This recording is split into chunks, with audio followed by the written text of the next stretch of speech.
રાધે કૃષ્ણ મિત્રો, આપણી ચેનલ વ્રત સાધનામાં આપનું સ્વાગત છે. મિત્રો, આજે આપણે ફૂલકાંજળી વ્રતની વાર્તા, પૂજા વિધિ, મહત્વ અને આ વ્રતનું ઉજવણું કેવી રીતે કરવું, આ બધી જ માહિતી આ વિડીયોમાં આપણે જાણવા મળશે. મિત્રો, શ્રાવણ માસના સુદ પક્ષની અંજવાળી ત્રીજના દિવસે ફૂલકાંજળી વ્રત રાખવામાં આવે છે. આ વ્રત ખાસ કરીને કુમારિકાઓ દ્વારા કરવામાં આવે છે.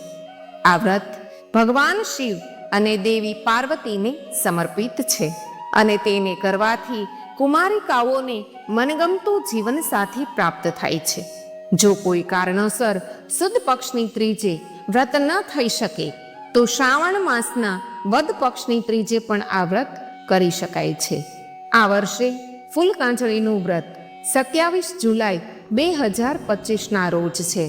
સાથે સાથે ફૂલકાંજળીના વ્રતનું ઉજવણું કેવી રીતે કરવું એ પણ તમને આગળ જણાવવામાં આવશે. મિત્રો, વ્રત કરનારે સવારે વહેલા ઉઠીને સ્નાન કરી સ્વચ્છ વસ્ત્રો ધારણ કરવાના હોય છે. ત્યારબાદ મહાદેવના મંદિરે જઈને ભગવાન મહાદેવ અને દેવી પાર્વતીનું પૂજન કરવું. આ પૂજા બ્રાહ્મણ દેવ દ્વારા પણ થઈ શકે છે. પૂજા સામગ્રીમાં ગુલાલ, કંકુ, શ્રીફળ, સોપારી, નાગરવેલના પાન વગેરેનો સમાવેશ થાય છે. આ વ્રતમાં ગુલાબના ફૂલનું ઘણું મહત્વ છે. વ્રત કરનારે આખો દિવસ ફૂલને પોતાના હાથમાં રાખવું પડે છે. જો પાણી પીવું હોય કે ફરાળ ખાવું હોય તો ફૂલ સૂંઘીને જ જળ ગ્રહણ કરવું કે ફરાળ ગ્રહણ કરવું. અંતે આ ફૂલ મહાદેવ અને દેવી પાર્વતીને સમર્પિત કરવામાં આવે છે. આ વ્રતમાં ઉપવાસ કરવાનો હોય છે. વ્રત કરનારે મોટા ભાગની બાળાઓએ નમકનો પણ ત્યાગ કરે છે અને નકોરડું રહે છે. આખો દિવસ મહાદેવ અને માતા પાર્વતીનું મનમાં સ્મરણ કરવાનું હોય છે. દિવસ આથમે અને ગાયોના ધણ ઘરે પાછા આવે ત્યારે ગાયોનું પણ પૂજન કરાય છે. આ વ્રતમાં આખી રાતનું જાગરણ કરવાનું હોય છે, જેમાં મહાદેવના ભજન કીર્તન અને શિવ પુરાણ, શિવ મહિમાની વ્રત કથાઓનું વાંચન કરાય છે. આ વ્રત 5, 7 કે 11 વર્ષ સુધી કરવાનું હોય છે. મિત્રો, આ વિડીયોને લાઈક, શેર અને કમેન્ટ કરી અમારી ચેનલ વ્રત સાધનાને સબસ્ક્રાઈબ કરી લેજો, જેથી કરીને આવનારા નવા વિડીયોની માહિતી આપ સુધી તુરંત પહોંચી શકે. ધન્યવાદ. વ્રત પૂર્ણ થયા બાદ તેનું ઉજવણું કરવામાં આવે છે. ઉજવણામાં જે કુમારિકાઓએ આ ફૂલકાંજળીનું વ્રત કર્યું હોય તેવી 5 કન્યાઓને ગોરણી બનાવીને કંકુનો ચાંદલો કરવામાં આવે છે અને તેમને ફરાળ કરાવવામાં આવે છે. યથાશક્તિ અનુસાર શણગારની વસ્તુઓ જેવી કે બંગડી, ચાંદલા, રૂમાલ, વાસણ, નેલ પોલિશ વગેરે ભેટ સ્વરૂપે દક્ષિણા સાથે આપવાની હોય છે. જ્યારે 5 વર્ષ પૂર્ણ થાય ત્યારે ફૂલ લઈને ભગવાન મહાદેવને ચડાવવાનું હોય છે અને બ્રાહ્મણને દાન દક્ષિણા આપવાની હોય છે.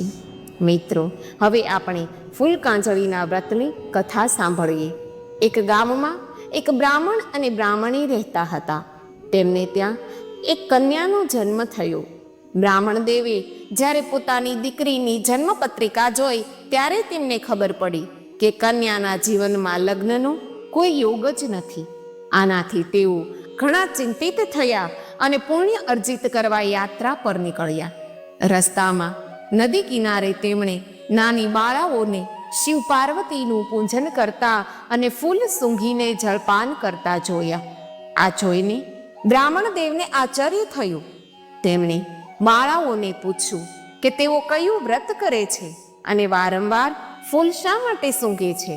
બાળાઓએ જણાવ્યું કે આ શ્રાવણ માસના સુદ પક્ષની ત્રીજના દિવસે કરાતું ફૂલકાંજળી વ્રત છે, જે ભગવાન મહાદેવ અને દેવી પાર્વતીની પૂજા કરી મનગમતો વર પ્રાપ્ત કરવા માટે કરાય છે.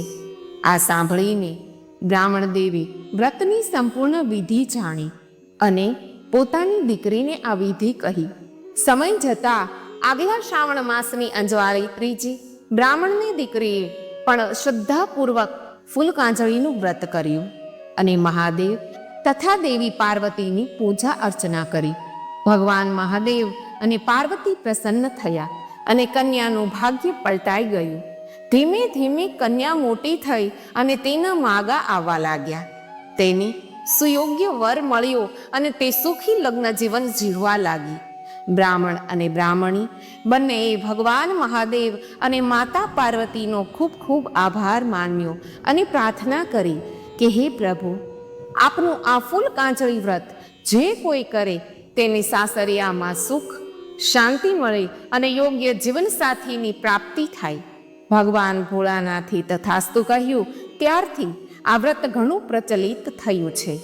આ વ્રત કરનારી બાળાઓ સજી સવરીને ભગવાન મહાદેવ અને દેવી પાર્વતીની પૂજા કરે છે અને પોતાની મનોકામનાઓ કહે છે કે હે પ્રભુ, મને મનગમતો ભરથાર એટલે કે પતિ આપજો અને અમારું કલ્યાણ થાય, સાસરે સુખ શાંતિ મળે એવા આશીર્વાદ આપજો. આમ ફૂલ કાંચળી વ્રત વર્ષોથી ચાલતું આવતું એક મહિમાપૂર્ણ વ્રત છે. હે ભોળાનાથ, તમે જેવા આ બાલિકાને ફળ્યા તેવું ફૂલ કાંચળી વ્રત કરનાર દરેક કન્યાઓને ફળજો. સારો ભરથાર અને સાસરિયામાં સુખ શાંતિ મળે તેવા આશીર્વાદ આપજો. આ વાર્તા સાંભળનાર અને કહેનારની દરેક ઈચ્છાઓ મનોકામનાઓ પૂર્ણ થાય એવા આશીર્વાદ આપજો. જય ભોળાનાથ. મિત્રો, આશા રાખું છું કે આપને વિડીયો અવશ્ય પસંદ આવ્યો હશે. આ વિડીયોને લાઈક, શેર અને કમેન્ટ કરી અમારી ચેનલ વ્રત સાધનાને સબસ્ક્રાઈબ કરી લેજો, જેથી કરીને આવનાર નવા વિડીયોની માહિતી આપ સુધી તુરંત પહોંચી શકે. ધન્યવાદ.